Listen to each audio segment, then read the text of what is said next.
Fifaliana trano no itsitiana ny tokantranonao ary miarabanao amin'ny anaran'i Jesosy Kristy ny fiadan'ny tompony ho aminao. Ankehitrinsika dia hitondram-bavaka manokana ny mpanompon'Andriamanitra dia tsy iza izany fa ny namantsika mpiara-miasa amintsika Fifaliana Alain Franco. Miaraka hivavaka isika. Andriamanitra tomponay eo. Andriamanitra lay tia anay. Andriamanitra lay namorona anay tamin'ny alalan'ny tsy nisy ary Andriamanitra natonga anay ho tonga zava-misy. Andriamanitra azo antsoina amin'ny toerana rehetra ianao ary Andriamanitra azo antsoina amin'ny fotoana rehetra. Andriamanitra mamindra fo mamelany alokay tsiraray avy.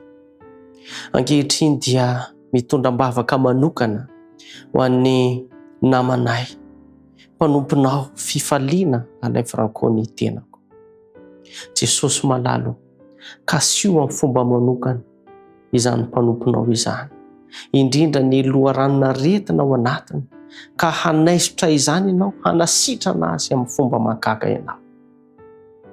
Ankehitriny ihany koa dia mitondram-bavaka manokana ho an'ny vady aman-janany izay mikarakara azy.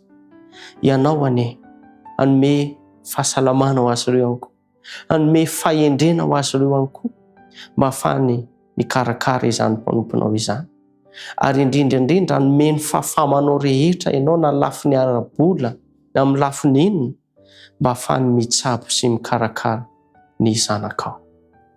Ary ny dokotera izay handray anjara ao anatin'ny fitsaboana izany mpanomponao izany dia ho fitaovana fotsiny ane ny mpitsabo fa ianao mihitsy Jesosy Kristy no hiditra antsehatra. Amin'ny anaranao Jesosy Kristy no hanonanay sy angatana ny vavaka. Amen.